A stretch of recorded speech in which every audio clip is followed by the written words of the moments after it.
No, now we are. Now we're recording. Awesome. Okay, ladies, welcome to another session of our chakra therapy workshop series that has been so graciously created by one of my best friends, Amanda Boodoo, who's here to share a really powerful part of the whole process and kind of putting all of these, we talked a little bit about it today, but this cycles and integrating our lives into these cycles and allowing ourselves to connect with that energy within us. And it's so funny because we started this Facebook Live challenge, and one of the things about Facebook Lives is that they get us all frazzled and they get us all tense, and our energy suddenly starts to shake, and it affects our brain patterns. As Susan was talking, she couldn't even remember what she had written right in front of her, but it was just too challenging. So one of the things that I love about what I'm learning in the chakra therapy series is the fact that, I can take a moment before I go live button, and I can really center myself and allow that energy to flow through me, to connect it to the earth and to be one with nature. And it just relaxes me and calms me and allows me to deliver the message. So this stuff is helpful in all areas of life. As a mother, when things go crazy, these techniques and these tools have been lifesavers for me. So I am going to get myself out of the way. I know we got lots of awesome stuff to cover tonight.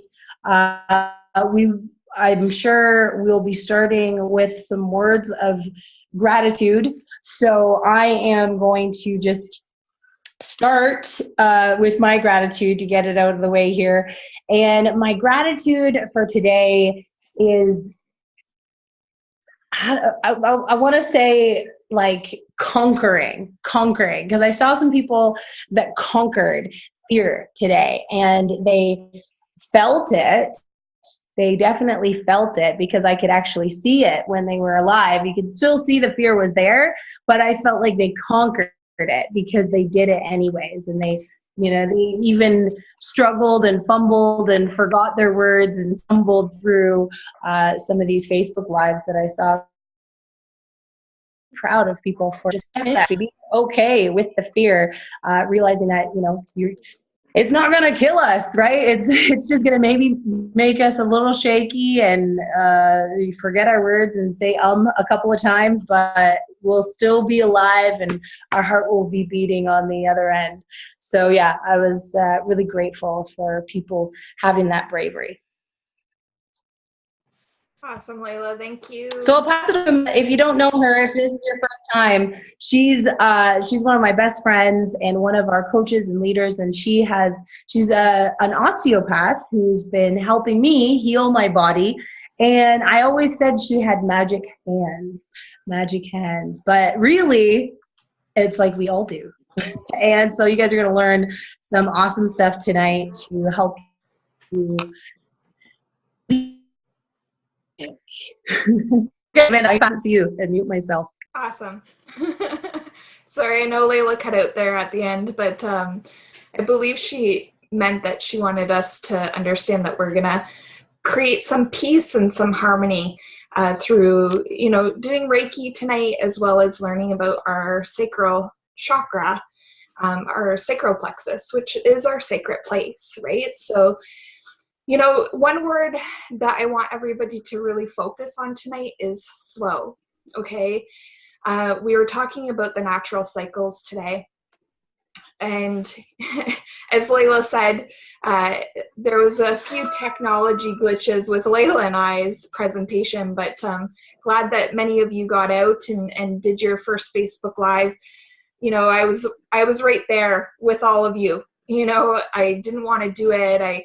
I resisted it for a really long time. So, kudos to all of you. I'm very grateful that you did conquer your fear. And I just, it brought up a story I want to share with you, or not even a story, but an experience that I had just recently. And it was at my yoga, my prenatal yoga that I was attending on Saturday.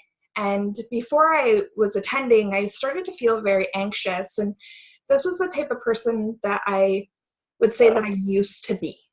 Okay, very anxious. I didn't want to speak in front of people. Even if it was 2 or 3 people, I didn't feel comfortable. And so I kind of went back to that place on Saturday morning, and it created a discontent within myself. And I still encourage myself to go. And when I was there, she read this poem at the end of the yoga session, and she started to talk about these milestones. And we think about, progress or growth in which we've experienced as these really large milestones. But then the poem started to really indicate that we need to look at the transition periods, because it's not just the milestones that create the growth and expansion. It's those little things like fear and worry and happiness and joy that also are milestones for us, but we don't take a moment to appreciate those things.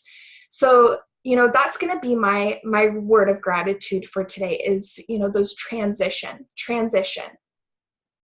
So does anybody else have a word that they would like to share, a word of gratitude?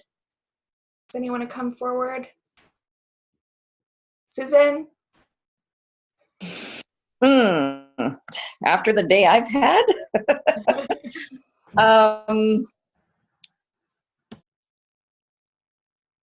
it's actually been a really good day, other than I'm grateful for, I got a new customer today.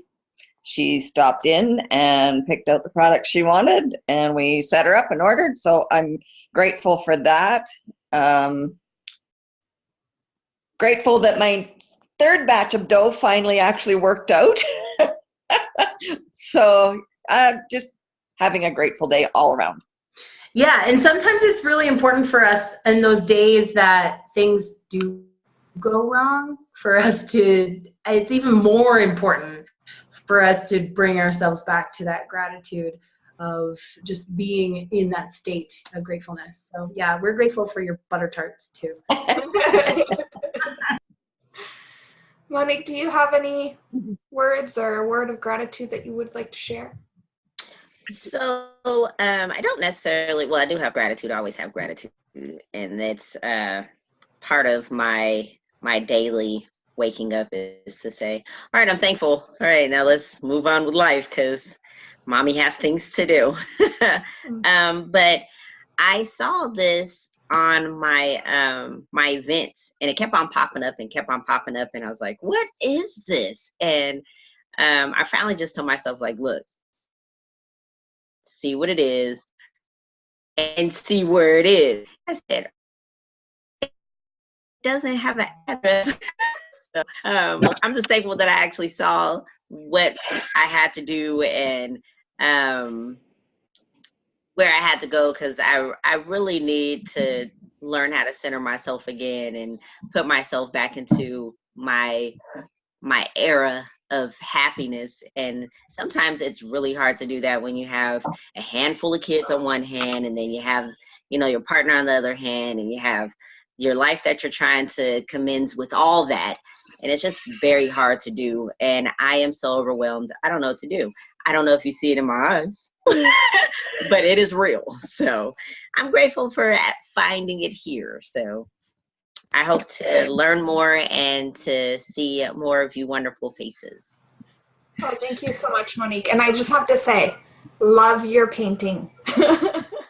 I got that at Ross. It was the best thing on earth when I saw it. We're like matching twins today, Monique. I know. But Layla actually painted this. Wow. Yeah. So, nice. Thank you. It is so nice. It's really nice. She did a great job, that's for sure. Yeah, I don't know who painted that, but it was awesome. It still is awesome, yeah, for sure. Well, thanks again, Monique, for joining us. Marisol, did you want to share? I did. I think Layla said that we all should come up with a word of gratitude, so I don't want to not. So I think that what came to me, that I am grateful that it's okay not to be okay. I'm really grateful that it's okay not to be okay. Mm-hmm. For sure. And it's definitely a safe place here to not be okay.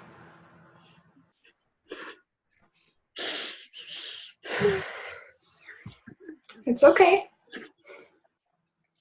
We love you. And it's always okay to not be okay. That's why we're here.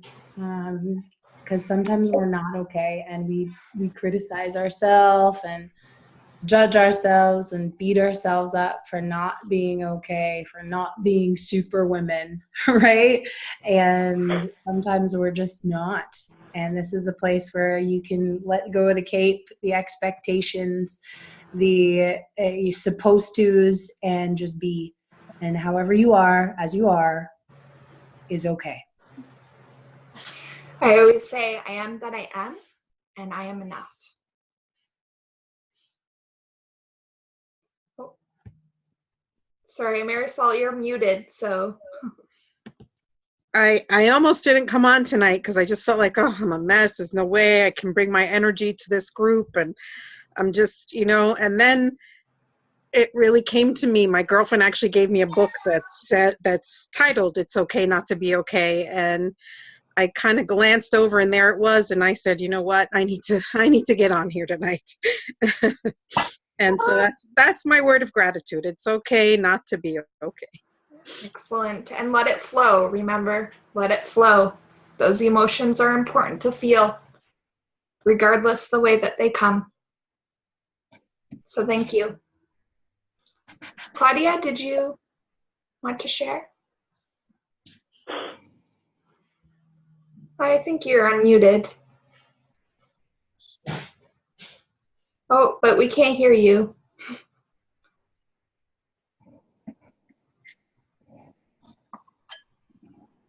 Darn, these computers never work how we want them to.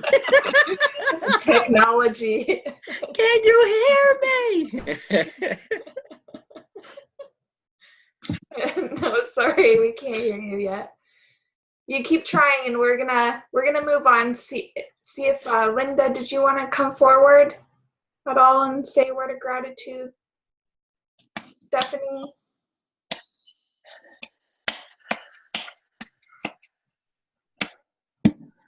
Hey, Stephanie. Hi. How are you? I'm doing well. How are you doing? Well, mentally I'm getting better. Physically not so good, but so my gratitude, my word is healing. Over the past probably 6 to 9 months, my dad died last year, so I was trying to heal emotionally. And now I've got a pretty severe shoulder injury that I've been dealing with the last 6 to 9 months. So I'm just grateful for all the healing hands and doctors that I've been working with to try to get it better. And I'm hoping I don't have to have surgery because it's like my worst nightmare is to have shoulder surgery. So anyway, I've just been, doing that, working a ton. But I'm very grateful for the great doctors that I have on my team. So short and sweet, that's all. I mean, Stephanie, do you mind me asking what shoulder it is? Is it your right shoulder? My left shoulder. It's your left shoulder. Yeah. I mean, I really believe in, higher powers and all that stuff. And I believe that, there's spirits and, when I was in Hawaii, when I went to Hawaii to spread my dad's ashes, we went to this really amazing temple there. I don't remember if you guys, I don't know if you guys remember the trip each year, but we came across this lady. She was she had a little table and she was selling jewelry and stuff, and she had written a book. And she told me that she sensed that my dad's spirit was on my shoulder. And I thought, well, that's interesting. And, you know, I don't know if that's what's happening or what, but all I can say is it's the most excruciating pain I've ever dealt with. So it hasn't been fun. Yes. So as a healthcare provider, you know, starting off as a massage therapist, I really came across a lot of frozen shoulders, and they're one of the most difficult discomforts that practitioners and, you know, sufferers have to deal with. it is. I mean, it's been pretty awesome. I mean, I've dealt with pain half of my life, and this is the most excruciating pain I've ever dealt with. I mean, it's really hard. It's just, but yeah, I mean, I've been getting all kinds of physical therapy and, you know, compression therapy, and I got some acupuncture today, and I've been using CBD creams, you know. I mean, I'm all about natural stuff, so it's just challenging because, you know, it's pretty debilitating. It's hard to get dressed. It's hard to do a lot of things. Oh, for sure. I can understand that. So anyway, I'm just grateful for the healing, you know, people who are trying to heal me. And can you still hear me? Yeah. Mm-hmm. Okay, sorry.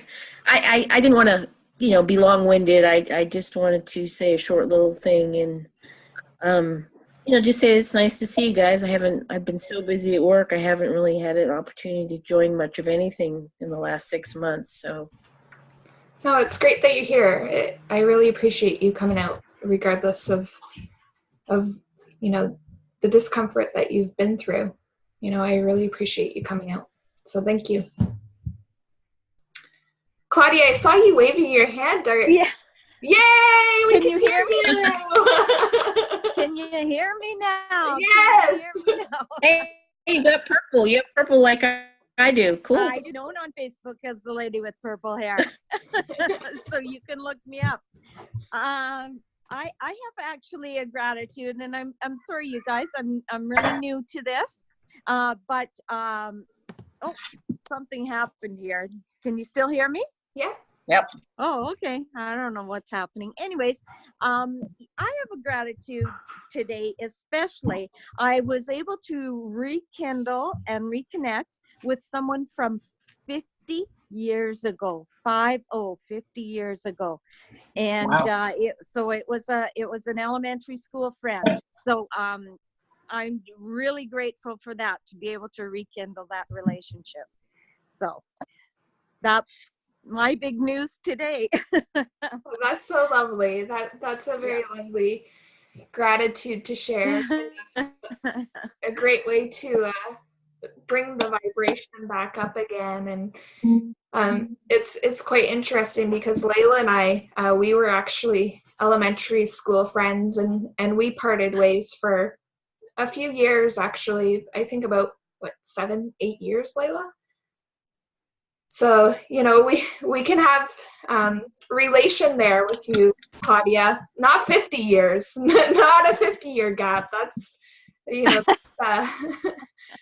that's quite some time. But it's great that you know, are on the same paths again, and that you're crossing and again a transition, right? A transition to bring new growth to each other, which is awesome. So thank you. Yes. Well, thank you. Again, I don't know what I'm supposed to be sharing here, but that just happened today, so it was very exciting. But I'm not sure what else we're supposed to share. But I'm a person with PTSD. Does that is that something we're supposed to talk about? Yeah, you're more than welcome to. Yeah, it's quite interesting that I actually was diagnosed with post-traumatic stress after I had cancer when I was 16. So, you know, a bit of relation there. And like I said, a lot of the times when we start to harmonize with one another, we we attract and we draw the people that have the same vibrational frequencies, or even similar past experiences. So, you know, it's you're in the right place. You're definitely in the right place. Okay. I'll give you some tools today to help you cope and heal from that post-traumatic stress, for sure. Awesome. Mine was due to several bank robberies. So, but I mean, I'm pretty good now, but yes, sometimes things creep up to haunt you again. Yeah. Oh, most certainly. Yeah. Tools, okay, I'm listening. We can never have enough tools, that's for sure. We can never have enough tools, right? There's always those times of relapse. Like I said, on Saturday, I woke up and I felt like I was, 5 years ago again. And I just needed to utilize the tools that I have in order to even just make it to that yoga session. So, you know, it's always great to have as many tools as you possibly can in your back pocket so that you can really heal, you know, like Stephanie's, that's what we're here for. We're all here to heal. So, you know, I appreciate all of you being here. And I'm just gonna actually start off with a meditation so that we can all, you know, come into this space, clear ourselves from the day. Like Monique said, you know, we all have those chaotic, busy lives of, you know, being a mother or being a caregiver or just, you know, we all walk different paths and our lives, our external lives are very hectic. So let's just take a moment and, you know, center ourselves like Layla said that Reiki does. So, you know, we're going to just take a moment, take a nice deep breath. So when you're taking that deep breath, I want you to visualize the earth energies coming up from the ground. So take that deep breath in for me. And then when you breathe out, I want you to visualize the universal energies coming into your being, okay? And what happens is these two energies, they coexist within our heart center. And so you can close your eyes and you can start to visualize that. So take a nice deep breath in again. We're breathing in that earth, breathing out the universe. And one more time, I like to do things in 3. Earth, a universe. You're just gonna coexist within that heart center there.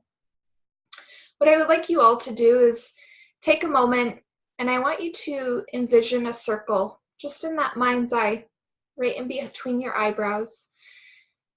Just want you to see that circle. And what this circle is going to represent is the safe place for us to share what needs to be shared.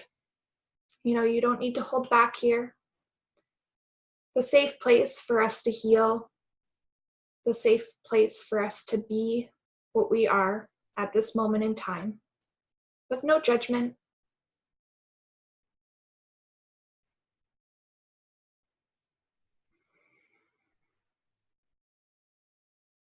And then I just want you to take your hands and I want you to brush yourself off in whichever way you feel drawn. I want you to understand that we're brushing off the road dust of the day. The experiences that we had today, we're just going to leave them. Leave them be. I just want you to come back into your inner self. Breathing in that earth. Breathing out the universe.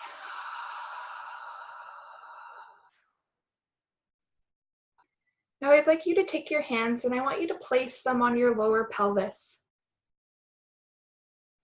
This next breath, I would really like you to visualize the color orange. Breathing in the earth. Breathing out the universe. With your next breath, I want you to envision this orange being a mist. I want you to sense the mist in every sixth sense that you have. I want you to smell it. I want you to see it. I want you to feel it. I want you to hear it.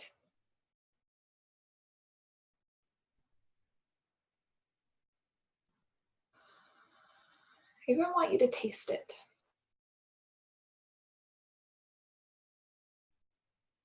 And I just want you to sense it.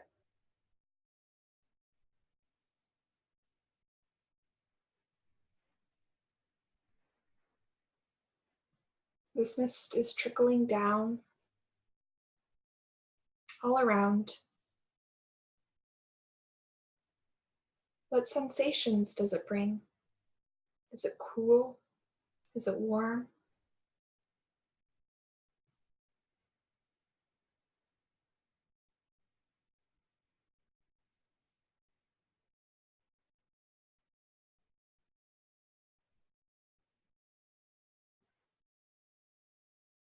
What does it taste like? A clementine, a tangerine, an orange, maybe even a grapefruit.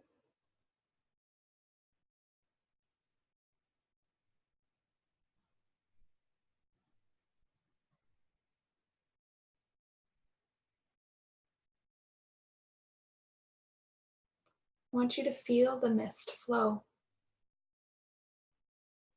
Flow through your aura, your energy field, your body, your being.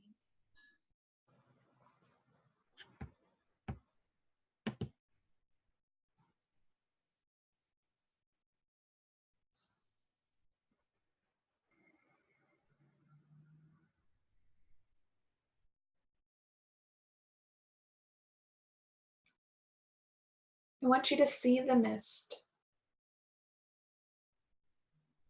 trickle over your head, your ears, your face, your throat, your neck, your shoulders,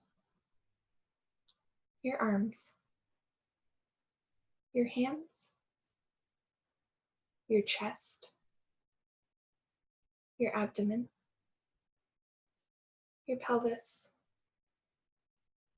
your thighs, your knees, your shins, your calves, your heels, your feet, your toes.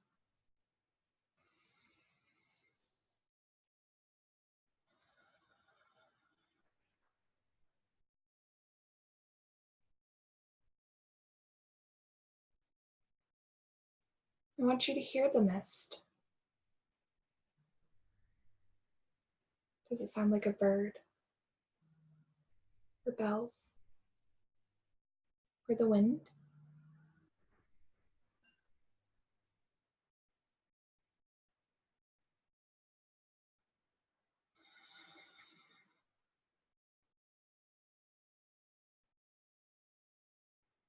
Now I want you to ask that orange mist,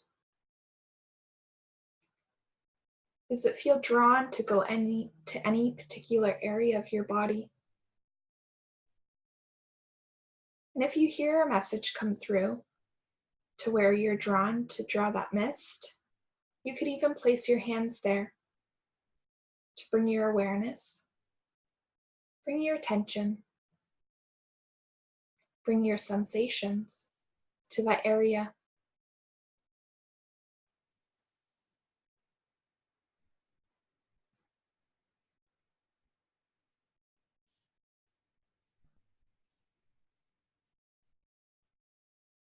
I am sacred. I am balance. I flow.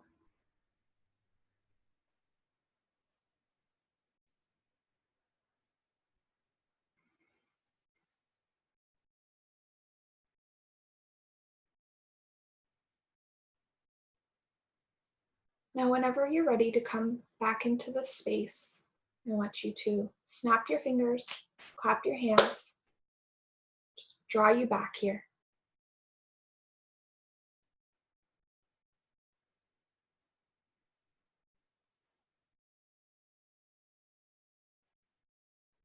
Are we all centered? Starting to feel a little bit more calm? A little sleepy, Monique?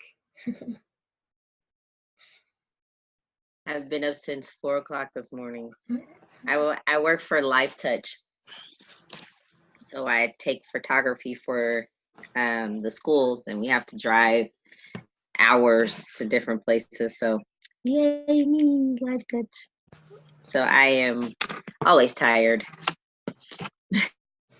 Is photography one of your passions, Monique? Did it start off as a passion, or have you always worked as a photographer? Oh, I think she's frozen. That's okay. When you unfreeze, I would love to hear that, because it actually has a lot to do with what we're talking about today. Does anybody else have anything they would like to share with regards to the meditation that we just did? Did you sense anything? Did you have any messages?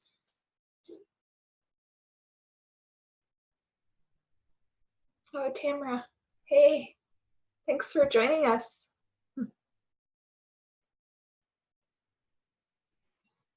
Does anybody have anything to share with that meditation, or should we just move forward? I think everybody is all relaxed now from that. So we'll just get to the presentation. And like I said, if any of you feel drawn or have any questions or would like to share anything, feel free to. Tamara, we usually start off with a word of gratitude. Do you want to share a word of gratitude before we get started on the presentation? Sure. Thank you for understanding when I have to run late.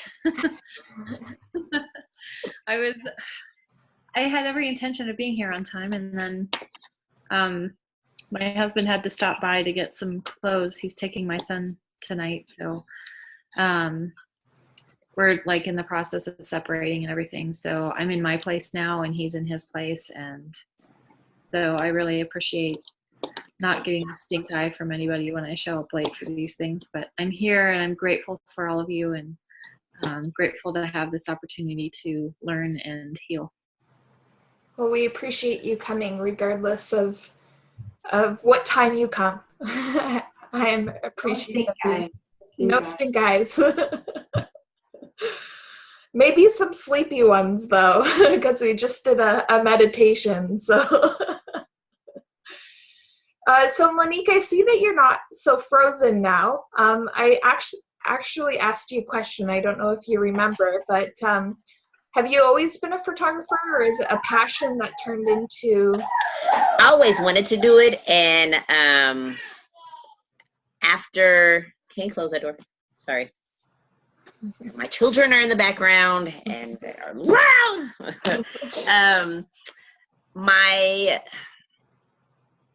A lot of things came into my life, a matter of maybe, I can say a year ago. My grandmother and grandfather passed away 9/25 of 17 and 12/11 of 17.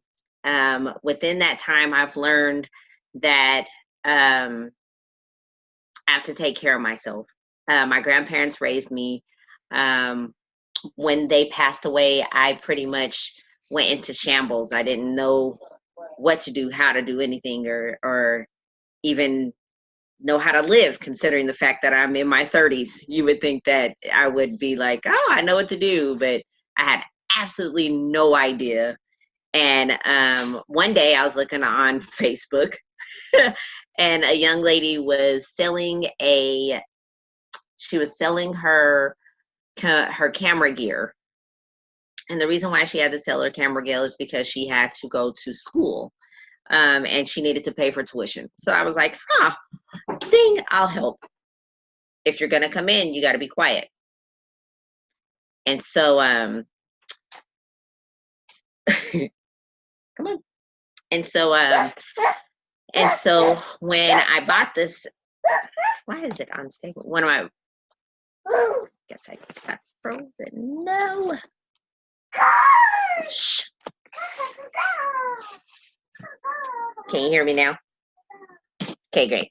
When I got this this equipment, I started taking pictures of my kids and started taking pictures of just anything and everything. And from there on, I've just been more and more passionate about it. And then I moved to Texas, and that's where I had to get a job, of course. So I was putting in applications, and I end up seeing Life Touch on Indeed. And I put in the application, and then it sent me an email back saying that it was like no longer available. And I was like, oh no. And then they called me like immediately when I saw that. And they're like, hey, you want a job? And I was like, yes. So that's what happened. The universe works in mysterious ways. Thanks for sharing that, Monique. Thank you. So today we're actually talking about the sacral plexus. And so the reason why I wanted Monique to share that is because the sacral plexus has a lot to do with creativity and passion. So, you know, Monique being in the flow of her life and just embracing life really allowed her to draw the thing that she was passionate about as a profession, which is, you know, awesome, because there's a lot of us out there that would love for that to happen, right? You know, I'm very grateful because I do live in my passion every single day as an osteopath. And, you know, it's great to see other like-minded individuals being able to, even though you may have to wake up a little bit earlier than you want to, you still get to live in that passion, which is very awesome. So thank you. So I'm going to go ahead and start this screen share here. So just give me a second. And pull up the presentation.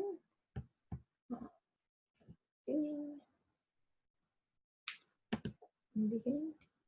Okay, perfect. So like I said, we're going to be talking all about the sacral plexus and truly the healthy development of this. So, you know, if you've ever been in chakra therapy workshops, a lot of the time they'll talk to you about chakras being open and closed and, you know, all of that stuff. And from my perspective, I don't really feel that it's important to understand whether a chakra is open or closed. From my understanding, they naturally are going to open and close as they will. However, the most important thing I feel is that we understand the healthy development of a chakra. You know, as I started my spiritual journey, I really started developing my upper chakras, and it caused a lot of detriment to my health. And so when I started with my master teacher, Andrea Connell, which I want to give her some recognition and honor her teachings, because a lot of the information I'm going to share with you has come from mentoring with her. You know, when I started with her, she really brought me back to understanding the earth-based connection. And, you know, that's why it's so important for us to really understand and live within the natural cycles of the earth, because we are here to be earth beings. As much as we've come from the spirit form, we didn't come to earth to be spirit beings. We came to earth to be earth beings. So it's really important for us to understand our foundation of an earth being. And so if you didn't get to join us for the first few chakra foundation workshops, make sure you check out the replays, because, you know, especially that root chakra, understanding your boundaries is very important for you to develop your sense of earth and of you being a part of the earth. So in saying that, let's move forward with this sacral plexus. So we're going to just do a brief overview of what the sacral plexus is, and then we'll get into the healthy development of it. So the color of the sacral plexus, as you can probably guess by, you know, the scarf I'm wearing and the color of the presentation here, is orange, and it's also gold. And so the sacral plexus is located in our lower pelvis, where we first initially placed our hands in the meditation. It can also be said to be located below the navel. So if you look at the picture here, where the lower, sorry, my computer's flashing notifications up here. Where you see the picture there, the lower circle, that's really where the sacral plexus is located. So below the navel, or between the genitals and the navel. Okay, so this chakra is actually considered to be our lower heart. And, you know, if you're a clairsentience, which means you sense things energetically, and you can sense other people's emotions, this is actually where you're going to feel it. So if you're not very familiar with your spiritual form or your energetic form, and you always have problems in this area, whether it be in your ovaries or in your reproductive organs, even in your colon or in your bladder, if you're having a lot of, you know, even bladder infections, a lot of this has to do with mimicking other people's vibrational frequencies. And you're just sensing, and within that mimicking, you're not only sensing, but you're starting to think that their emotions are your emotions. So it's very important for us to create stillness and to communicate with this area of our body in order for us to really understand what is our vibration and when we're mimicking other people's vibrational forms. So I'm just gonna move. Technology. Okay, so I'm just gonna move this over here so I can see what I'm actually reading here. So when it comes to the symbology of the sacral plexus, it has really to do with duality, and it's the duality is first experienced here. So, you know, when we're talking about the root chakra, this is where we experience oneness, and this oneness, you know, when we talk about Nizamgita, which is our internal sacred tree, or those two serpents, those two snakes that come up and form all of our other chakras, this first transition, or this first connection that is created, is within the sacral plexus, and this is where duality is first felt. So, you know, duality is, you know, the light and the dark, the masculine, the feminine, the yin, the yang, the ebb and flow, happy, sad, love, hate, strong, weak, anything that has to do with the opposite. Okay, so that's what it symbolizes. And this is, you know, when Nizamgita, when they're separated, it's Ida and Pingala, and then they unite within, you know, within the 2nd through 6th chakras to form those. Whereas, you know, the root and the crown chakra are Sushumna, which is almost like a pole. Okay, so it's, you know, it's very important for us to understand duality when it comes to the healthy development of the sacral plexus. So the element that is indicated in the sacral plexus is the element of water, and that's why I asked you all to focus on that word flow, okay? Because Water is the medicine that is really needed in order for us to purify, to cleanse, to clear, and to really create wholeness within this area of our body. Okay, so this is really interesting. I was brought up by a woman who was Wiccan, and so she did tarot cards with me pretty much every single night. So I really like to tie in this aspect of it. So the actual tarot suit for the sacral plexus is the suit of cups.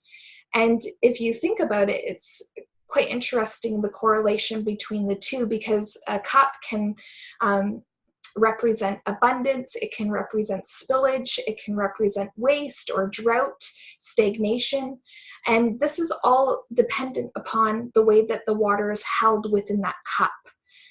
So I thought that was quite interesting to share with you all. So, when we talk about the sacral plexus, it's really important for us to understand that the sacral plexus is our sacred dwelling place, okay? So how many of you, I want to kind of see a show of hands, how many of you have been brought up to honor your menstrual cycle? Any of us? Have any of you been brought up to understand that you are a sacred being and that your menstruation is something to honor, to embrace? Not too many of us, right? No, I hated it for the longest time. I got my period when I was 9 years old, and my mom actually took me to the hospital, and I sat in the hospital all night because something was wrong with me. And I've had it ever since, but only till recently did I start to understand the power and how it actually is such a sacred time for women. So yeah, that's something that I'm just learning, but yeah, we're not taught that. Not at all. Or like, what was the vocabulary that was used around that time of the month? I remember my friend saying, "Oh, do you have your rag yet? Do you have your rag?" Oh, and I think about this terminology now, understanding how sacred it is, and I understand the power of words and the vibration that comes behind words. So, I want you to all start to reflect, to really reflect upon the way that you were brought up and the understanding that you have around you being a sacred woman, about you having this ability and this gift to be able to procreate, whether you choose to or not. And our menstruation, or in indigenous wisdom, it's called the moon time. Our moon time is very important, and it's very important for us to honor our bodies and honor the sensations that come through when we are on our moon time. So I just want to really share here, the correlation between our sacral plexus and the moon, because the moon is, something that really encourages the flow of water internally and externally, right? So the moon actually has a 29.5 day cycle. And like I said, it affects all of the waters on the earth and inside of us and our externals. So what I really want to share with you all is, that our moon time is actually the most basic earthly cycle that we have. And it's important for us to understand these natural cycles, because they reflect, not only our menstrual cycle, but they actually reflect our endeavors, our daily routine. And so if you think about it, the full moon represents when we ovulate, and when the egg is ripening. And then, you can either get pregnant or you can start to release that menstrual blood. And that actually happens around the new moon time. So if you can take this information right here and you can actually apply it to our daily life, or even to when we should be setting our goals on a regular basis. And if you've been a part of the Women's Connection for a while, you know, they used to have these moon ceremonies on a regular basis where they would do manifestations and releasing, and they utilized this knowledge base to actually manifest quite a few things for themselves. So you can really apply these natural cycles to your goal setting, to your endeavors, and you can create what you really want to create within your life. So in many cultures, the menstrual cycle has been viewed as a sacred time. And so I want to encourage all of you to, you know, whenever it is your next time to menstruate, or even if you're past that point of menstruation, just to really understand to honor yourself and to not push yourself too hard at these times of periods. Pardon the pun, because it's really a sacred time for us as women, and we need to really embrace that. So if you want to look at this picture here, you know, the moon cycle, the sacred menstruation, and it really shows you what I was talking about, how, you know, the new moon has mostly to do with letting go, with releasing, with shedding the old. It allows for intuitive energy to come through. It's more to do with internalizing. So you really want to take that time to sit with yourself and not do too many external activities, because this is a time for you to really rest and listen. And then, you know, when the moon is waxing, this is a time for integration. So to really understand the messages that you had listened to the week prior to, this really allows for us to understand the dynamic of what we want to manifest in the following week. And so, like I said, the full moon is all about manifestation. It's all about creativity. It's also about fertility. And then in this, it says psychic ability. So there's a lot of people out there that I believe that everybody has psychic ability. It's just whether or not you practice with it and you hone in on it. And then obviously the fourth week is all to do with, it's all to do with, again, intuition and connecting. Okay, so try and see within yourself, or take some time to bring yourself into awareness and see the correlation between the moon time and our sacredness. So in the Sanskrit, the sacral plexus is named, I always get these wrong, so you know, you can laugh with me if you want. Shadahistana. I think I did a pretty good job. That Savadhisthana. Okay, I'm not going to try again. But there's the spelling there. So if you want to look it up, this is a Sanskrit term for it. And like I said to you all, this really means that this is our own dwelling place, our sacred dwelling place. And this is where we conceive, we protect, we nurture, and we birth ourselves in this area of our body. This is our sacred place. Okay, so it's really important for us to honor that sacredness. The affirmation that we use here is I am balance. Not I am balanced, but I am balance, okay?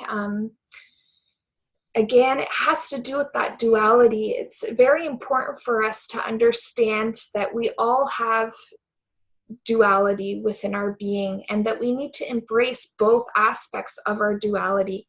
Whether, we feel that we hold more properties of feminine energy, if we feel that way, then we should be focusing on honing in on our masculine energies, and vice versa.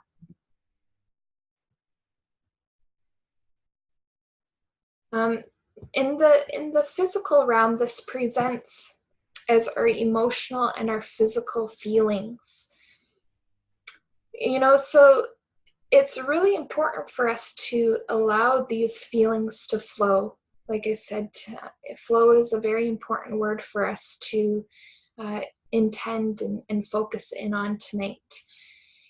A lot of people, they believe that, or they kind of differentiate between a positive emotion and a negative emotion. And that really comes from a place of judgment. And so I want to really encourage you to fall away from judging and get more into, discernment. And we'll get into discernment a little bit later, but I really want you to understand that all emotions are needed to be embraced. And emotion is actually emote. The etymology of it is emote, and emote actually means to move.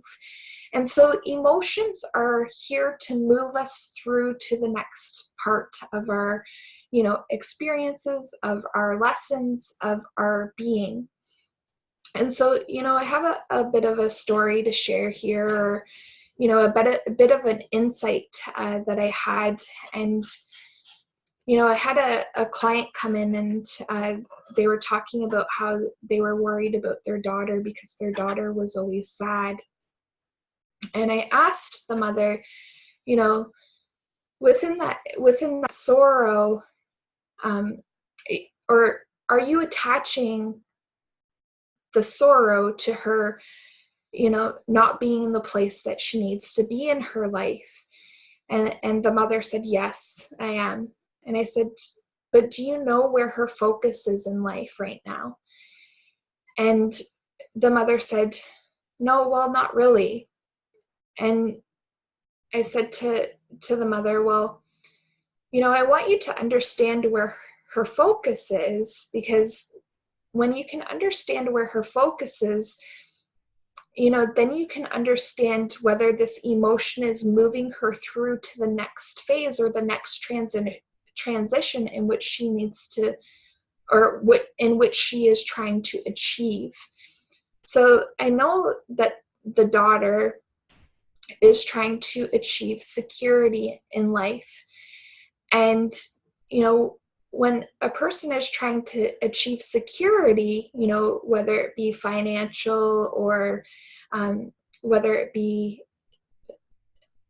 any type of security, in this case, it's financial security.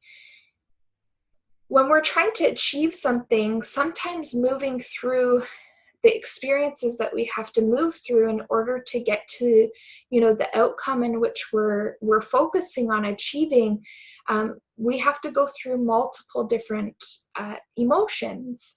And these emotions allow us to understand and keep our focus. Okay, so, this individual, they're trying to create happiness and fulfillment through having a solid foundation of boundary, and that boundary setting of security, may not be the most pleasant experience at that moment, but in the end result, they will create that happiness, that emotion of happiness, because of the fulfillment they got through continually keeping their focus, even if the emotion they were feeling at that moment was of sorrow. So I want you to understand that all emotions serve us, regardless of them being a good emotion or a bad emotion. And then, of course, the physical feelings. These are very important for us to understand as well. And the only way that we can really understand our physical feelings is through experiencing them. So we have to create stillness within ourselves to be able to create correlation and links between a physical feeling and a mental focus. Or, for me, Saturday morning when I woke up, I could feel that there was a huge energy shift going on, and my physical feeling was of anxiety. And so,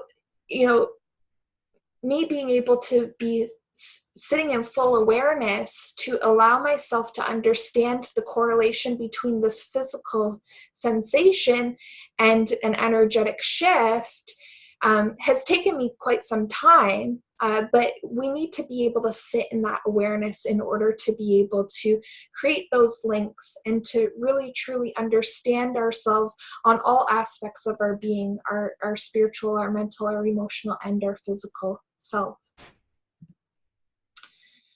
So when it comes to imbalance of the sacral plexus, we're looking at people that are very needy, and people that lack self-worth.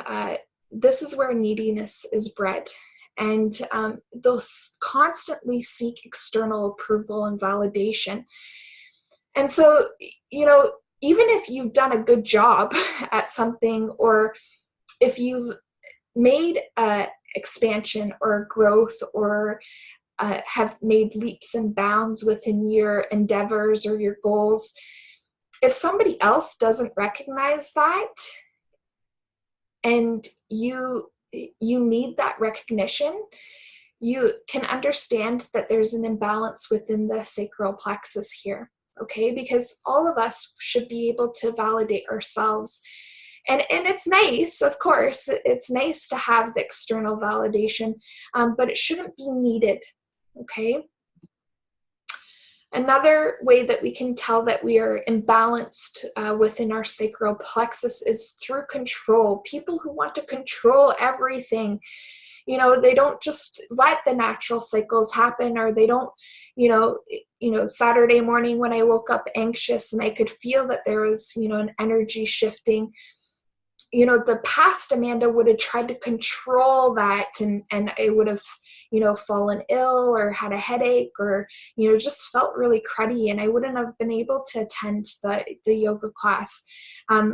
But people who have a balanced sense of their sacral plexus are able to release control, and they truly understand that everything is the way that it's supposed to be, regardless of the emotion that comes behind it.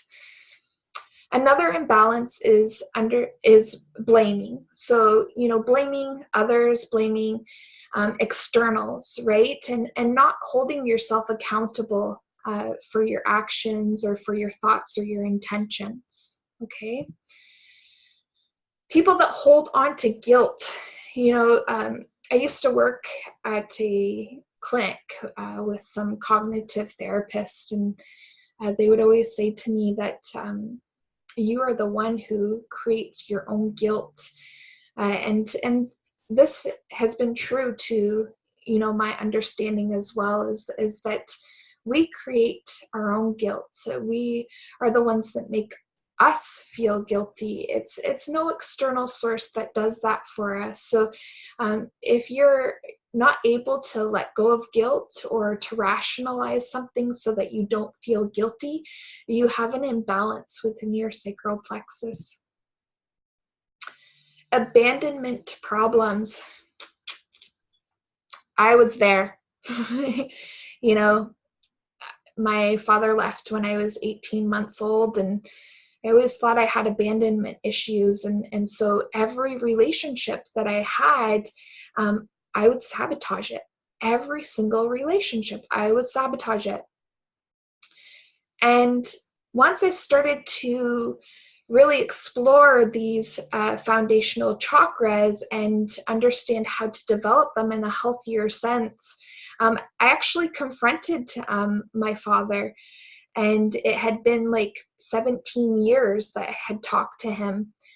And I realized that I didn't have the abandonment issues, that he actually had the abandonment issues. And it was a really big aha moment for me. And so a lot of people believe that if they've been abandoned, that they have abandonment issues. But I can tell you that that's not always the truth. Sometimes it is, but it's not always the truth. So, really sit in that awareness again and understand whether the abandonment is something that you've been led to believe is your problem, or whether you were just the one who was abandoned. Because really, once we sit within our sensations, we sit within our own truth, and we start to understand ourselves, we haven't abandoned us. It was the other people that abandoned us. Emotional instability. Again, I was one of those people, my sacral plexus was, on the rocks, I would say. Very unstable. So were my emotions, right? I would fly off the rocker. I would, do crazy things. Like if somebody didn't call me, I would call them back like 50 times, because I was like, that maybe have been a bit of the control as well, right? But emotional instability, if you're, going through your emotions like they're a roller coaster within 20 seconds, that's an indication of imbalance. Immaturity, not being able to sit within your being, within your awareness, and really rationalize things is a form of immaturity. And then of course jealousy. Everybody has relations with everything, really. We have relationships with everything around us, but if you're viewing a relationship, or comparing your relationship with an individual, and then that individual's relationship with another person, and you're becoming jealous of that, it's an indication of imbalance. And then obsessive attachment. And then the most important, well, maybe not the most important thing, but one of the important things here is to understand is that abuse is the most damaging to the sacral plexus, regardless of the abuse, whether it be spiritual, mental, emotional, or physical abuse. Abuse in general is a huge detriment to the sacral plexus. So if you are aware of any of these things presenting within your life or in the lives around you, you can really encourage them to start their own healing journey through understanding the healthy development of their sacral plexus. So let's talk about the balanced plexus. Okay, so a balanced plexus, a person is centered, is very fluid. They're very independent, and they're very creative. They hold the quality of transformation, and they're okay with continually transforming, continually moving with the natural cycles of the earth. So understanding birthing and rebirthing of themselves. They have self-trust, okay? So they trust in their own senses and their own authority. Discernment, there's that word again. They have very good discernment and constraint, okay? They also have very healthy emotional balance. And they understand and they're connected with their sexuality, and they have a very healthy understanding of sex and relationships in general. So when it comes to these three things, we have to really understand that sexuality and sexual health have to do with balancing that giving and receiving, and even relationships really have to do with balancing that giving and receiving. Because if you're too much of a giver and you're not receiving anything, you become depleted, and vice versa. If you're too much of a receiver and you're not giving enough, the relationship falls short, because somebody doesn't feel like they're being honored, or they're reciprocating what they're giving out. So, sexuality really has to do with pleasure and desire and intimacy, or as I always say, into me you see. So huge vulnerability there. So then the healthy sacral plexus manifestation has to do with our energetic, our emotional, our physical sense of self. We develop this when we first start to walk. Okay, so this sacral plexus is developed within our first couple of years of life.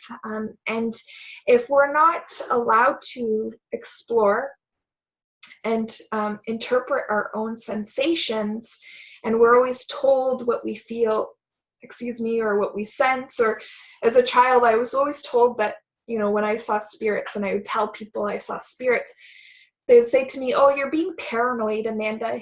You're so paranoid." So, for the longest time, I wouldn't share with people the sensations that I had, because I thought they would judge them, or I thought they would judge me, because my sensations are me, right? So it's very important as parents for us to give our children the space that they need in order to form their own sensations, and then create a sharing space to allow them to share what their sensations are. So in the Coyote mentoring or Four Directions mentoring, we always talk about a story of the day. And even in the Women's Connection, they had a thread there for a while that would encourage the women to share, the story of their day, because this really hones in on sharing these sensations that we're experiencing, the lessons that we're experiencing. So easy flow in life and relationships.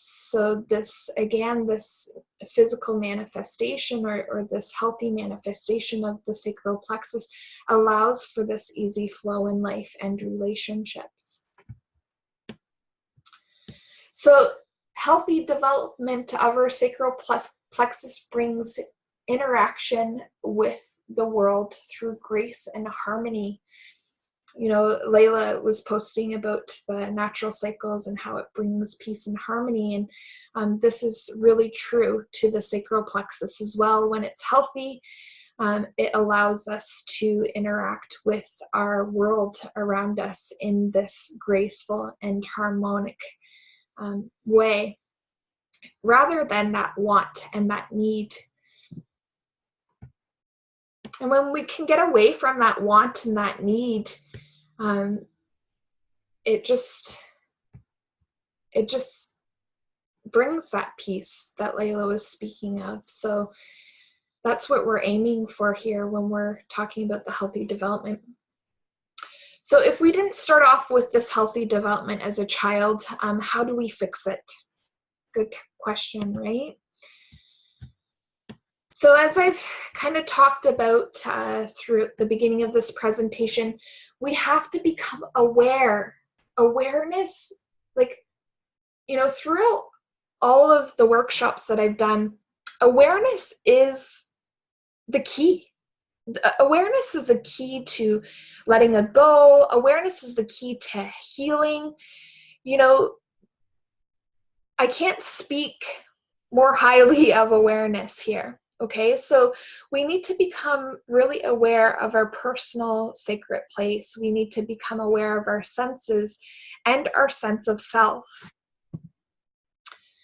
Unless we are conscious of the strong impulses of developing discernment. So again, this word discernment. And so I want to explain what discernment is. And discernment is absent of judgment.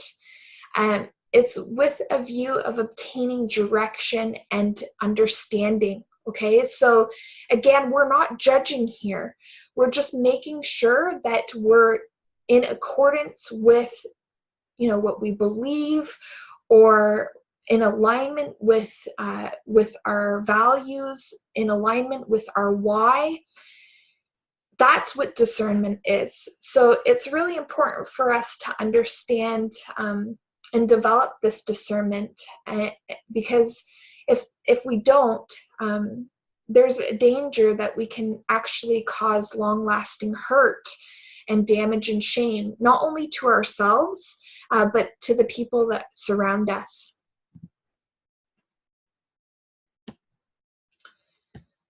So awareness.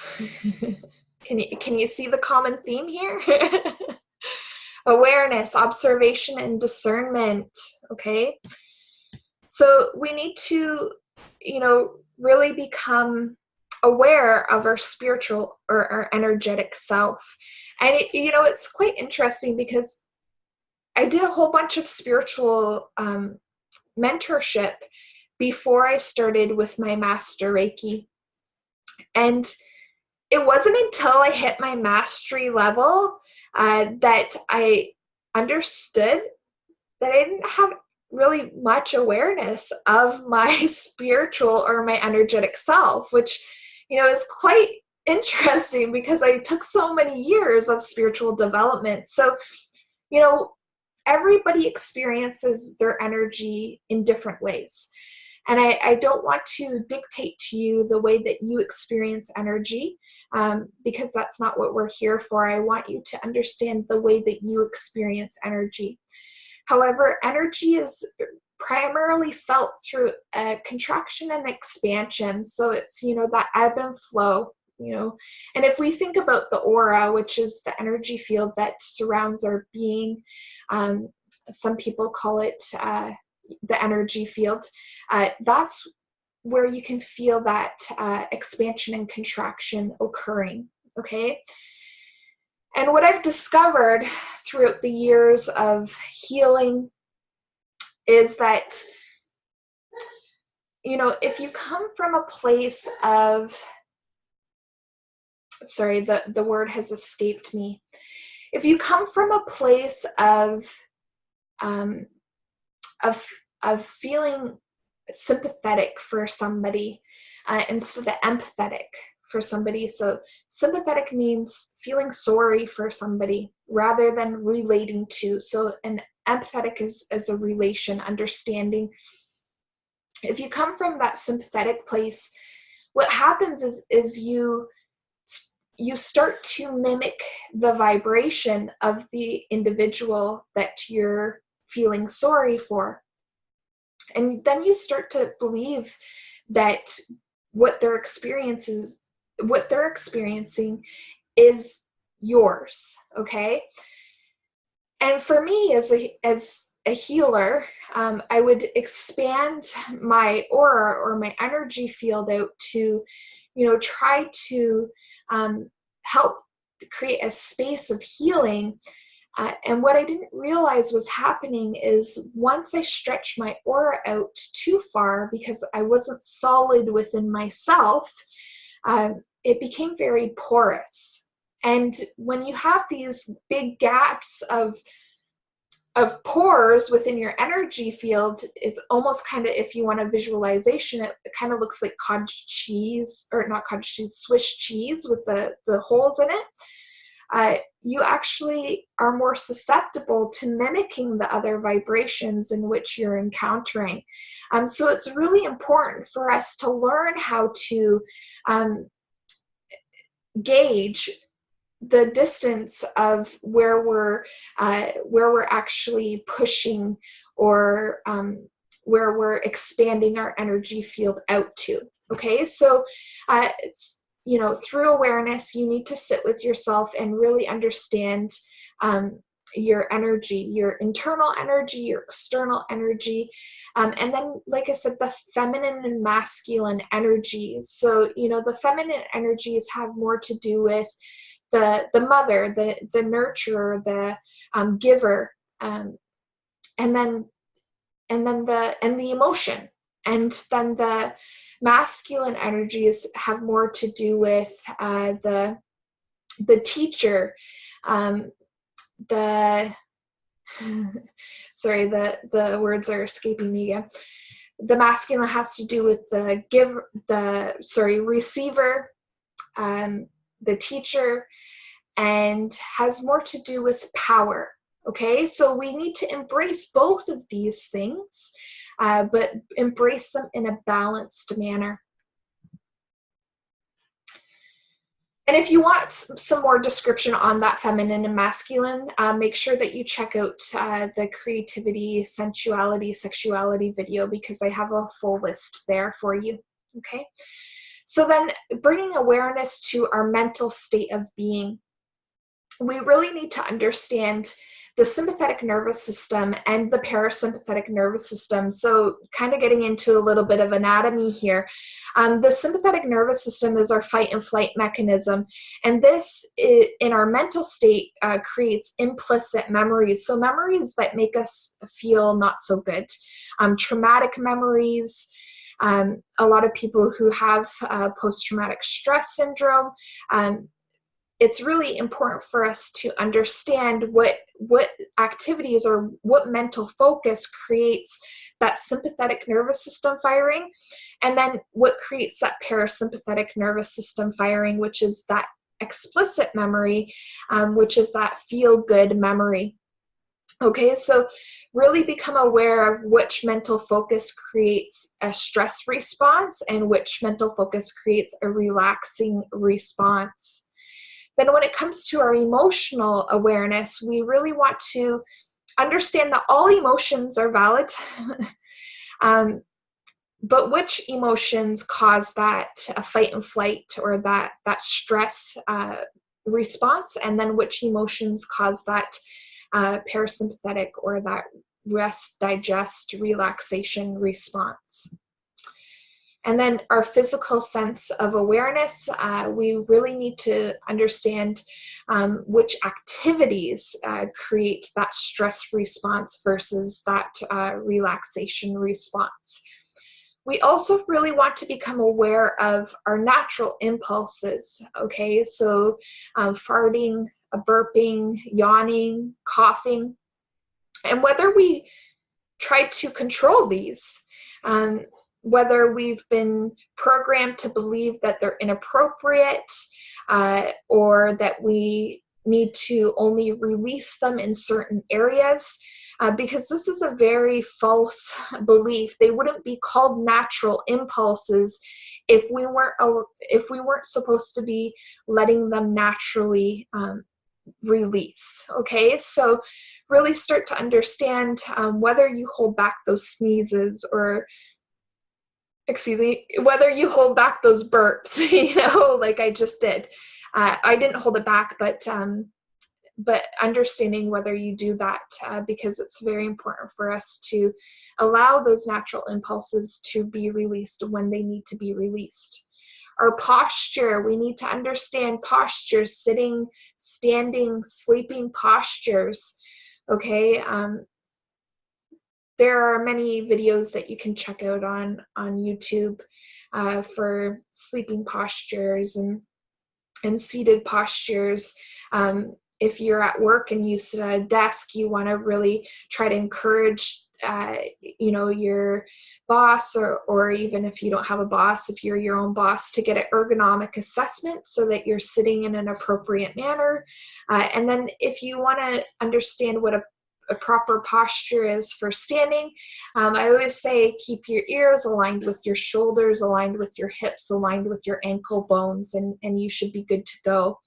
Okay, so understanding that, and then really becoming aware of our muscle and our fascial, which is our connective tissue, either tension or relaxation. So when it comes to tension, I want you to really become aware of whether the tension is a contraction tension, like you're, showing your pipes, or whether it's an overstretched tension, okay? So because there are two different types of tension there when it comes to muscles. Okay, so these are really great things to become aware of.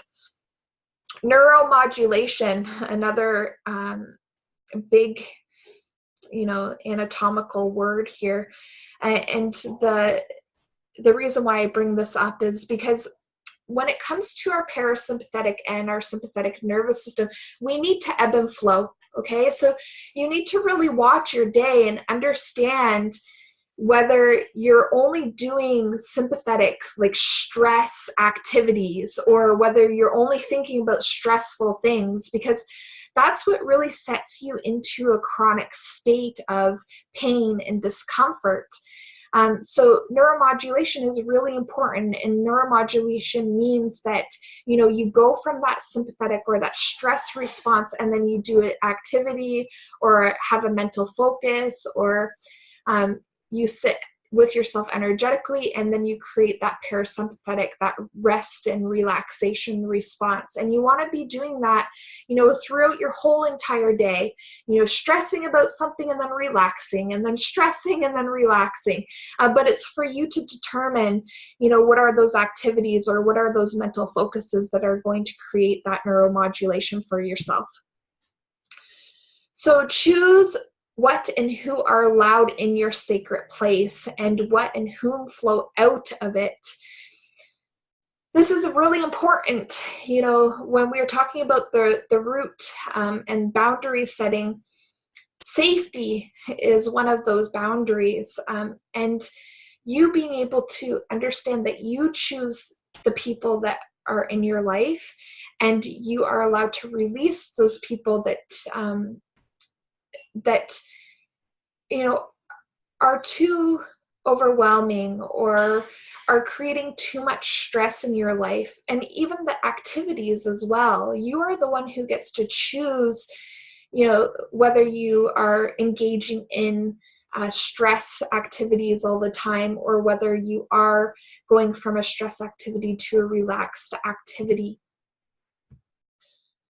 So create that for yourself, create that neuromodulation. Okay, so self and sense exploration.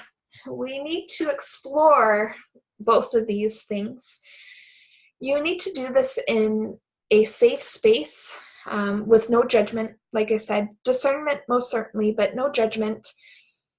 And you need to be in full awareness while you're doing this. So this really helps us to develop our sensuality and even our sexuality.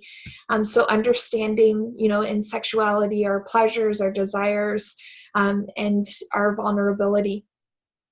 So when it comes to sensing, we need to be fully in our body, okay? Like, there's been several times where I've been in a sexual act and I'm thinking about my grocery list. That is not me being in my body. That's me being in my head, right? So we really have to be focused on having that physical sensation for ourselves. And when we are doing even sense exploration, even if it's not in a sexual act, even if, there's some activities that I do with kids and with the women's groups that Four Directions runs. And one of the activities is that putting certain objects, nature objects, into paper bags, and then blindfolding the individual and getting them to touch those objects. They need to be fully in their body to be able to sense what is in that bag, and then to be able to give a guess to it as well, which is a great and fun way to build our sense exploration. So of course, our sensations are our smell, our touch, our sight, our sound, our taste. And then of course, there's that sixth sense. So that feeling sense, or that sensation, or that knowing sense, that intuition. And intuition is our listening to our gut, following the signs and messages, acting out impulses that are not from a rational mind. Some people may think that they're foolish, okay? again, like I had said to you all, when I was a child, my sisters would always call me paranoid because of the extra sixth sense that I had. And I can tell you now, I never pushed it aside, or I never, detached from it, and it serves me well. It serves me well. So learn to trust your own senses and gain independence by building confidence in your own senses.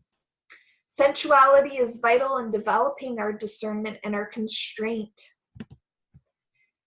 And then when we talk, now that you understand what sensation is, let's talk about sexuality. And sexuality is a form of adult play. Sexual energy is very potent and influential energy. It's actually considered to be our creative juice of the universe. So we must learn not to abuse this. And this is why it's important for us to develop our sensations before we develop sexuality, because once we can develop our sensations and have that discernment and have that constraint, constraint being that key, you will not abuse. And like I said in the previous slides, abuse is one of the most detrimental things that we could do towards imbalancing our sacral plexus. Sexuality allows us to become closely connected with our pleasure, our desire, and our intimacy. So now that we understand about sensuality and sexuality and self-sense of exploration, we need to also understand our self-expression. And when I was talking to Monique earlier, she understood that she liked photography. And so she has found a job within photography. Me personally, I like touch. And so I became a massage therapist and then an osteopath. And so it's important for us to understand that we all express ourselves in many different ways. And this expression is considered to be our creativity. And a lot of people believe that creativity is just of artistic nature. And this is very untrue. Creativity has anything to do with the way that we express ourselves. So we all have our own way of expressing. And within this expression, we need to understand that we are a sacred being. So whatever way, shape, or form that our expression comes, it is sacred. So, I was looking at some pictures here, and I thought that this was a great picture to share, is just me. This person says they're loud, they're goofy, they're loved, they're strong, they're emotional, and how many times have we been told that we're emotional and we need to stop being emotional? I've been told that many times in my life. And so, emotion serves us, and we need to understand that that's okay. It's okay to be emotional. So does anybody have a way in which they express or their creative nature that they want to share with us tonight? I know Layla, she loves to sing. Layla sings everything. Yeah, I was talking about that earlier. Sorry, I just got an echo in here. I was talking about that earlier about how I've kind of taught the kids to sing everything as well. So we're walking up the stairs, we're walking down the stairs. Like, we just sing everything that we do in our lives, and it makes things so much fun. But yeah, always been around music. My parents didn't really sing, but they exposed me to music. And then my brother and I, since we were young kids, had a dream of being in a band. Now he does it for a living, which is really awesome. And yeah, just seeing your kids pick that up. And like, I don't know if you guys saw the song that Beatrice was singing on Facebook the other day, but she will just make up songs for like an hour. Toby will just strum like 3 chords on the guitar, and she'll make up these songs about being in the forest and there's a ghost and like all of these crazy things happening in her song that she's just making up on the spot. So yeah, we pass those things on to the next generation. So it's pretty awesome to expose them that way. Yeah, or Layla will sing. And I love art too. Obviously, you can see I've painted many paintings in Amanda's house. Lots of them are purple. I realize that. I don't know why. Her spiritual connection. She doesn't realize it. Purple is our crown chakra. So Layla also will use familiar tunes and then make new words for them, which I love. You know, like Philippe's not my dad. What was it? Philippe's not my dad. Okay, so I didn't tell you. The one Tanamera song. Totally a side topic, but so both me and Amanda and I, our real fathers left, and she talked about her abandonment issues, but in Dominican, I don't know why I'm saying this on this recording, on the Dominican, I drunk texted my biological father on Facebook. So I used to sing that song because his name's Philip. Oh. It's not my bad. But yeah, so that just reminded me of it. I got to tell you about it later. But again, self-expression, right? Yeah, it's interesting, all these things that open up and new pathways that seem to be coming into my life. It's pretty cool. But yeah, self-expression, definitely art, music, photography. I love photography too. Just taking pictures, capturing a moment, a shape, a shadow, seeing something beautiful in a blade of grass. It's just really a great connection to, and tattoos, like they're like a part of my self-expression and making me unique. So yeah. What do you guys do? Me, I feel like my profession is definitely a way that I express myself.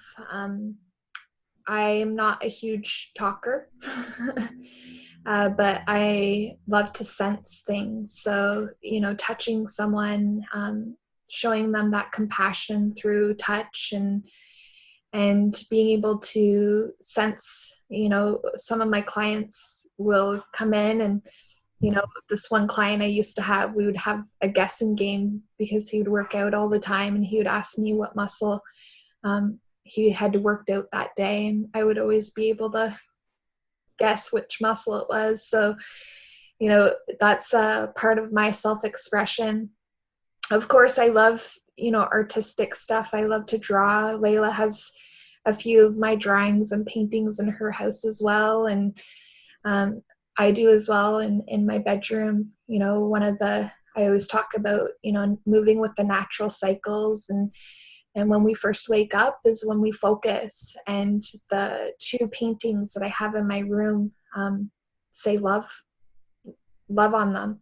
So when I wake up, the first thing that I look at is that painting that just indicates love. And so it creates that mental focus for me for the day, and I always appreciate it. Anybody else have ways that they express? Some of the ladies were in the chat. They were saying, Tamara says, I sing all the time as much as possible. Kids are very musical.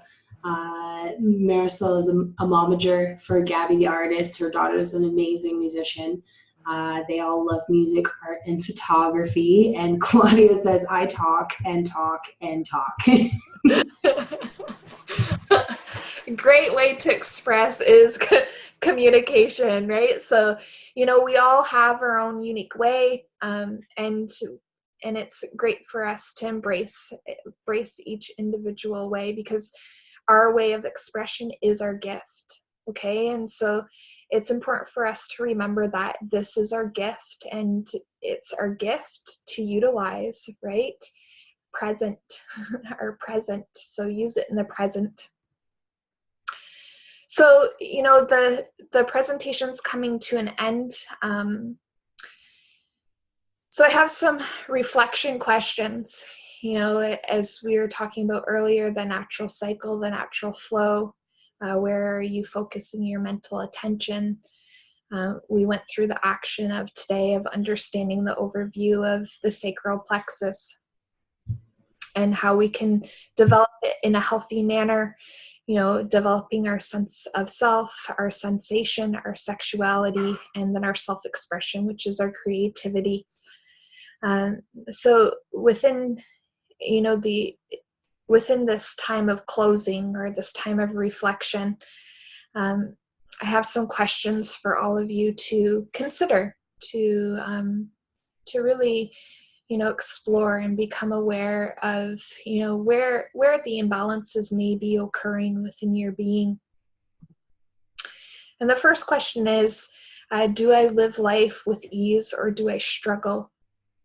Because if you're struggling, generally it means that you are not flowing, that you're not allowing things to flow, that you're not embracing, that you're not feeling, that you're not being moved by those emotions that emote, right? And that it's time for you to take some time to become still, to become aware, and to observe, and to understand the patternings in which you walk through, or that you experience on a daily basis. The second question is am I aware of my sacred sense of self? Like I said, for many years I went through spiritual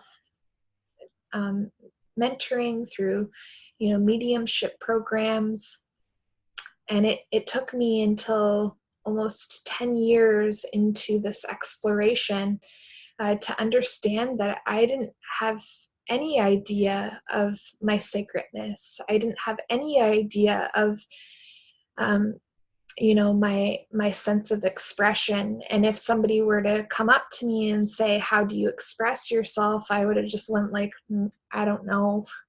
And I didn't know how I expressed myself. I didn't understand that my work was my passion and my expression. So take some time to understand your sacredness, your gifts, your senses, and your self-expression.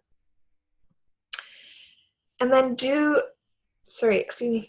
I provide myself the space to explore?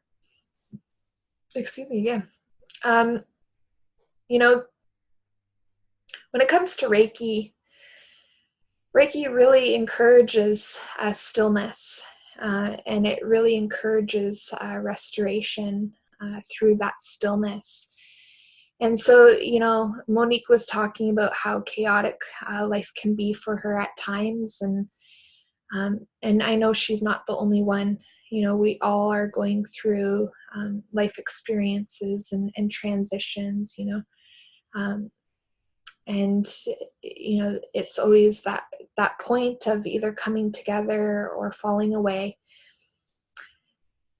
But in order for us to truly learn from them and to really be a healthy being and really walk that healing path, we need to create the space for ourselves and that stillness for ourselves. So I encourage all of you to do that.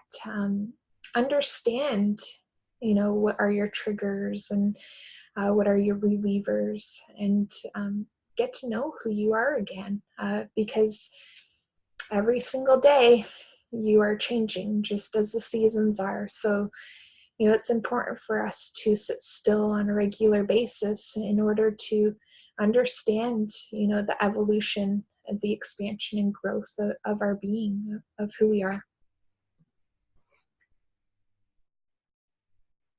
Awesome.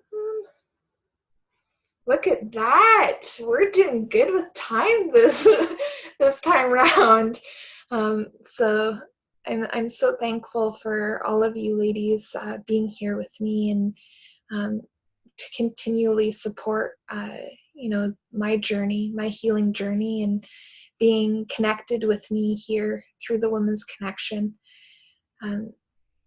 But if you all are okay with it, I would like to end off with another meditation, just so that most of you, I know you're winding down for your day, and we're into more of the northern part here, especially in Canada in the north in the Eastern Standard Time period.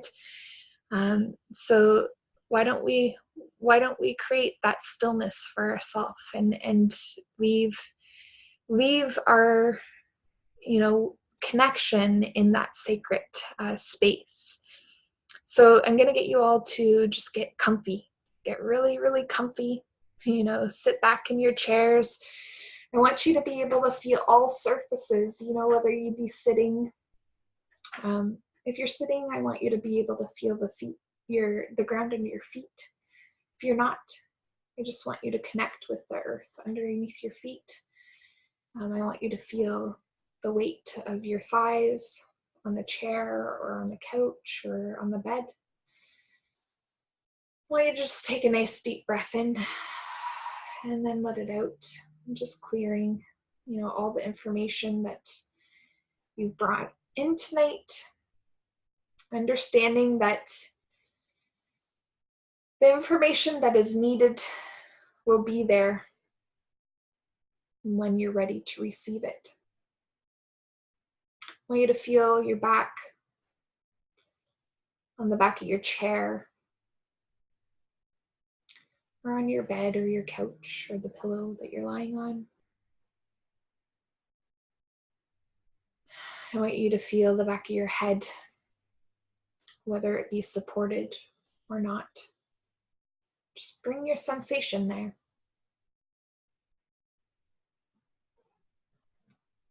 I want you to take that deep breath in, and I want you to feel your belly expand. I want you to envision yourself being like Buddha.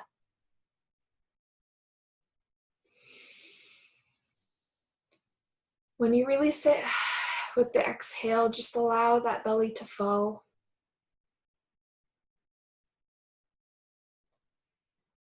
Close your eyes.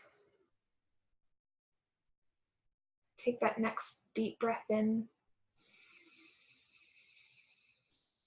Engaging with that earth energy. Breath out, engaging with the universal energy.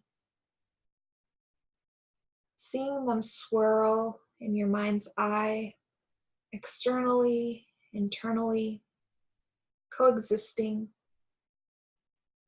as we are the heavens and the earth.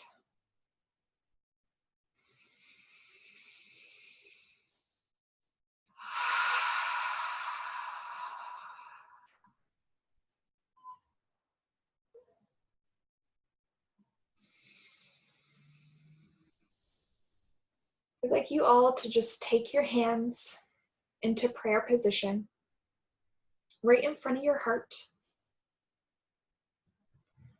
I want you to breathe into your hands,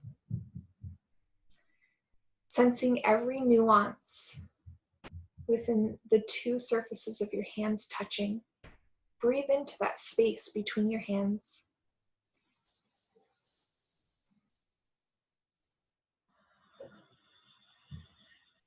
I'm just going to call upon Reiki, Reiki, Reiki, Reiki.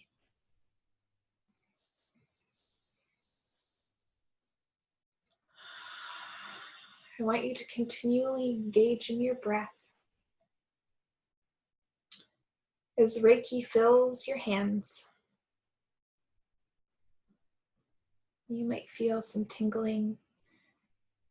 You might feel some warmth or some coolness. You might not feel any change at all. That's okay.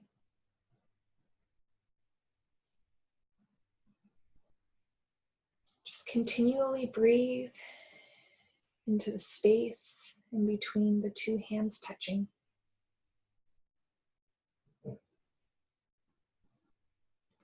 Bring your hands to your eyes. Just cover your eyes with both of your hands. Breathe that earth energy in, that universal energy out. I want you to become aware of the space between your hands and your eyes.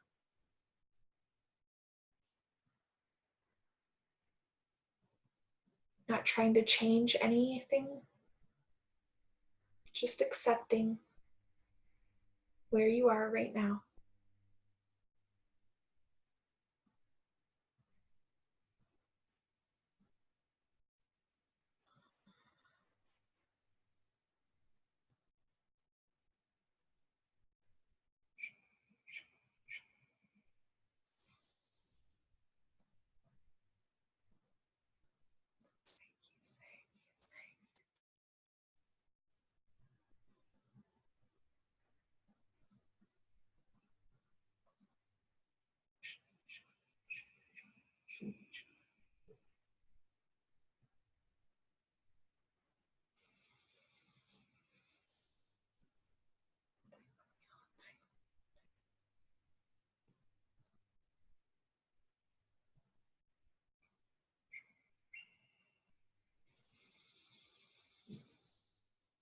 Whenever you're ready, I want you to move your hands over top of your ears.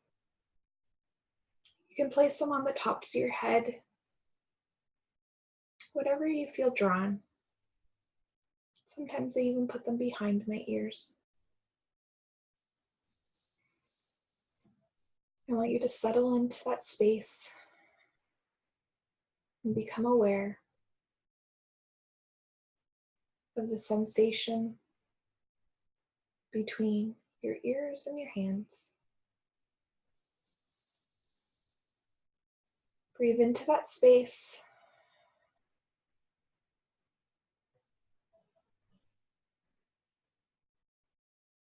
Don't try to change it, just accept it.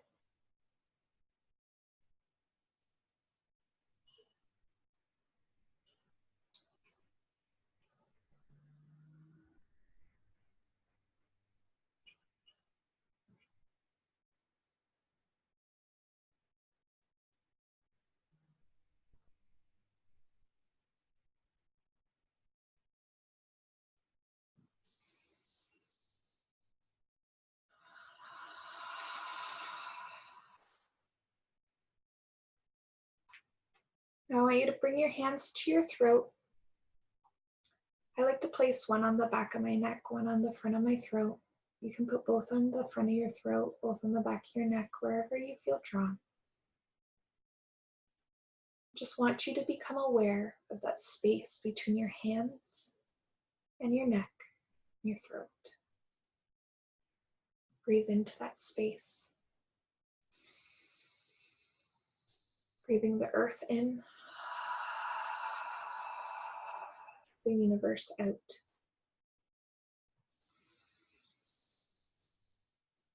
Earth,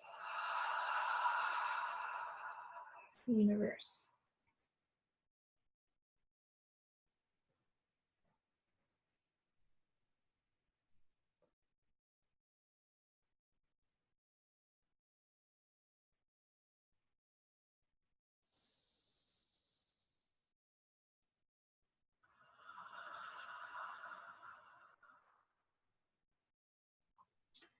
Now I want you to bring your hands to the top of your chest, over your heart. Stephanie, if you want to bring your hands to your shoulder.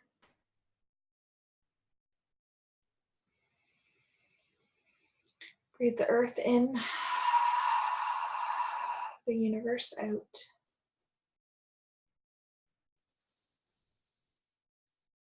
Just become aware of the space between your hands and your chest or your shoulders.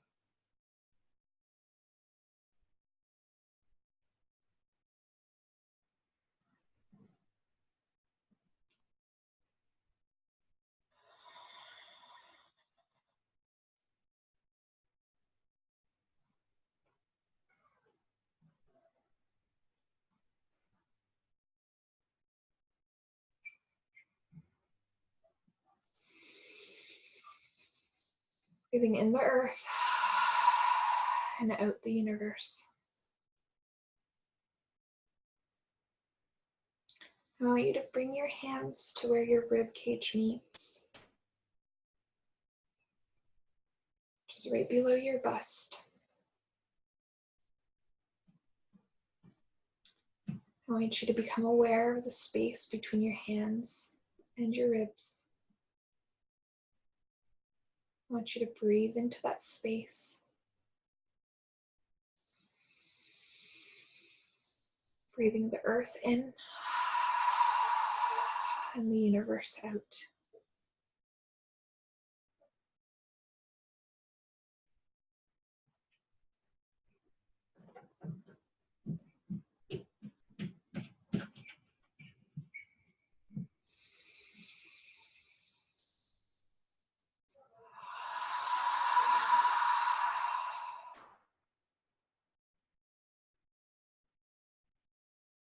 I would like you to bring your hands to your pelvis, right below your navel.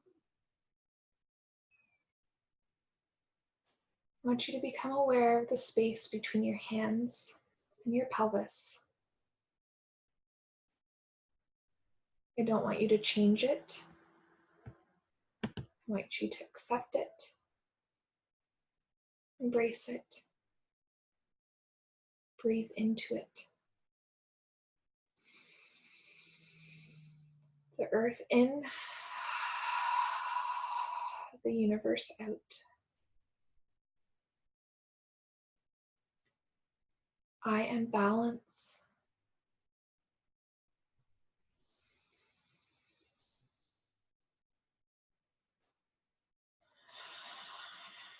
I am duality.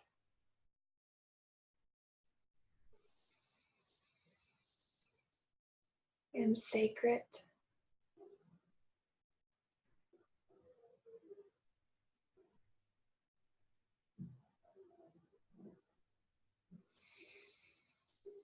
Breathe in the earth and out the universe.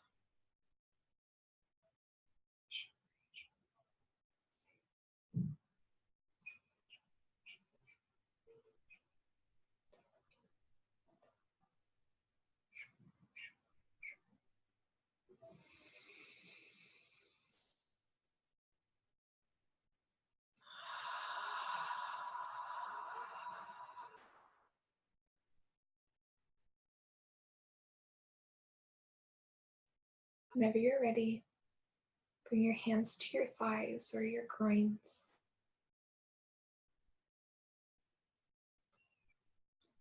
Become aware of the space between your hands and your thighs. And then breathe into it. Breathe that earth in and that universal energy down.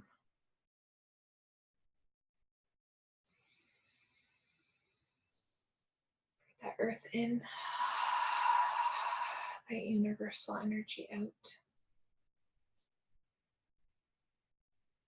Don't try to change it. Just be with it.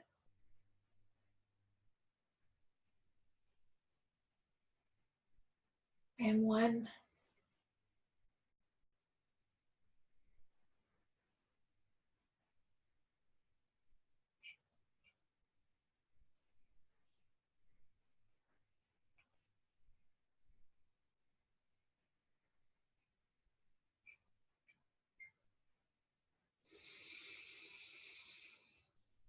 Breathe in that earth.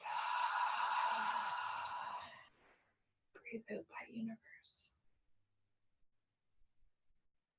You can sit here as long as you would like, breathing, being aware, being still.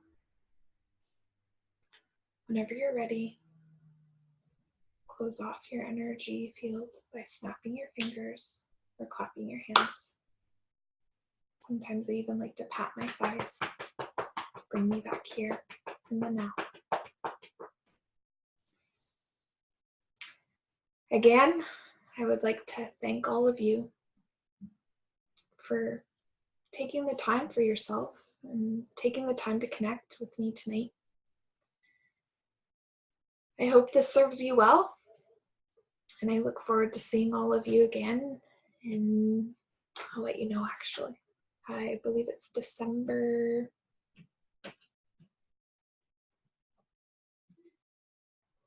We're going to join back again on December the 5th, it looks like. So in a couple of weeks from now, 1, 2, 3, about 4 weeks from now. And we're going to be talking all about the solar plexus. So understanding our truth and exploring our truth, limiting beliefs, allowing those to be released, and really just honing in on who we are and empowering ourselves. So thank you. Thank you. Thank you. I hope you all have a good night. I hope you have a good rest after that little mini Reiki, self-Reiki treatment we gave to ourselves. And I look forward to seeing you all again. So good night. Bye.